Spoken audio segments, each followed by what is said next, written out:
I literally went home and had a margarita.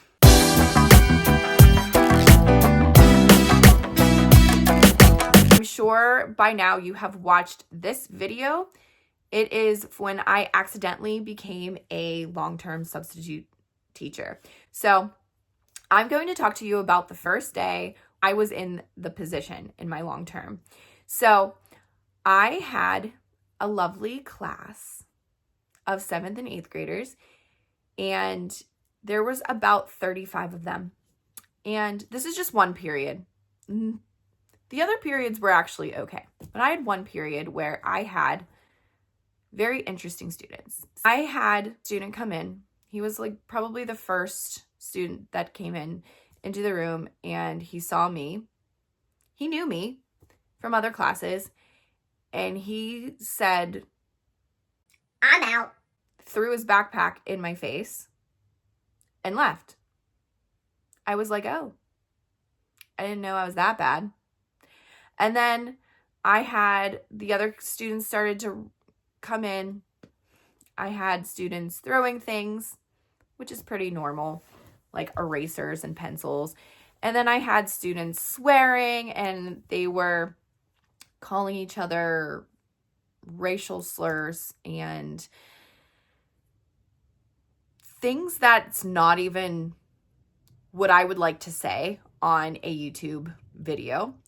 I also had behavioral students who decided to start things with the class, thinking that they were the class clown, and it got out of hand. And then all on top of that, the students were loud. And I mean so loud that you would have thought I was at the concert. Like literally, it was so loud that I felt like I needed headphones. And I had a particular student in there who, we'll just say student A. We'll call them student A. And this particular student was a great student, IEP student, and I believe on the spectrum. And it was so loud that they proceeded to go out the window. And mind you, this is the 3rd floor of this school with no roof there. So like when you look down the window, you're looking all the way down to the ground. So, very bad thing.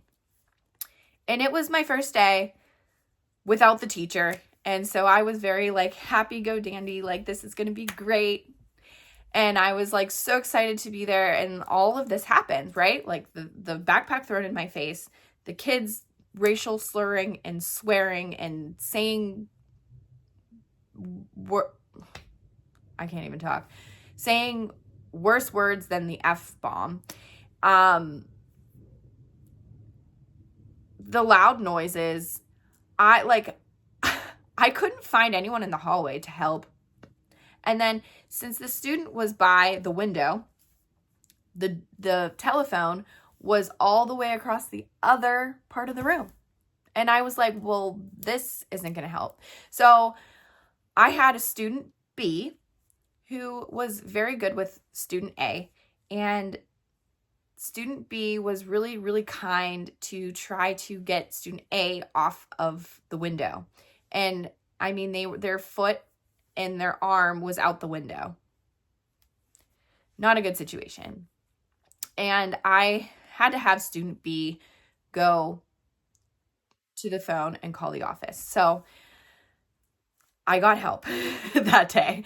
And so 3 counselors came upstairs, the special education teacher, and 3 of the principals came to my rescue, and I was like so happy. They removed students that were like, they were just everywhere.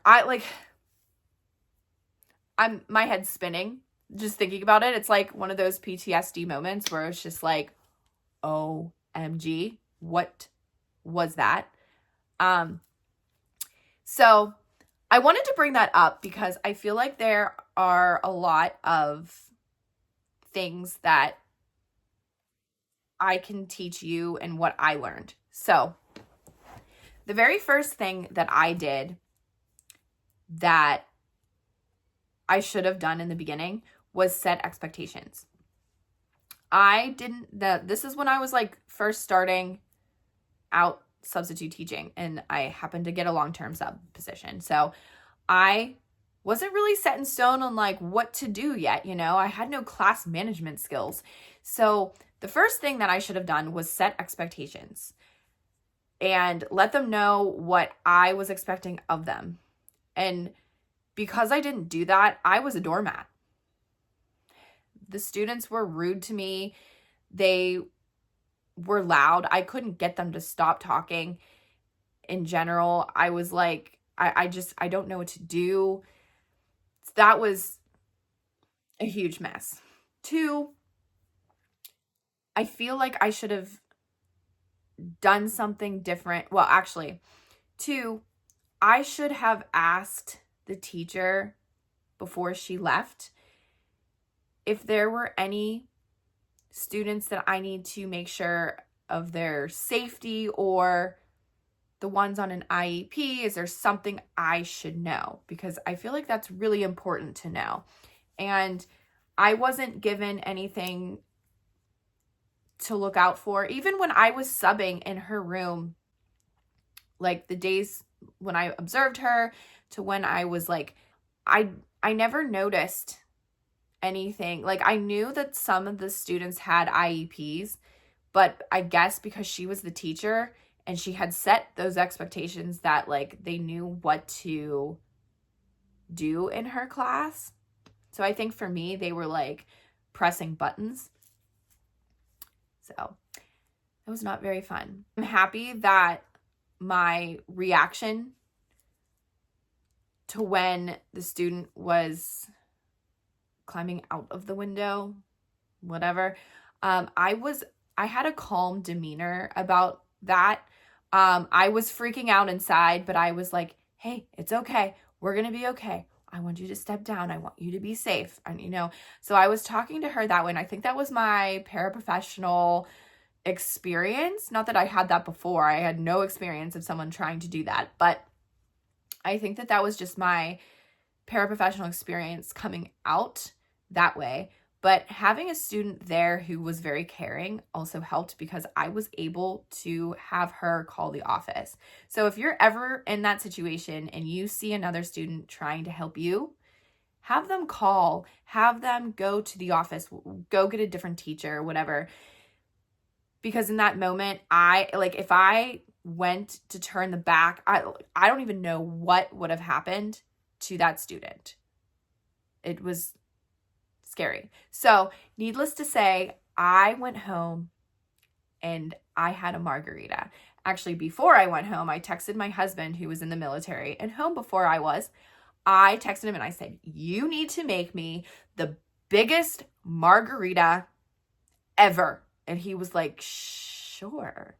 So I hope that you learned from my huge mistake of starting in my long-term sub position. And the next video is going to be when I finally became confident in the classroom.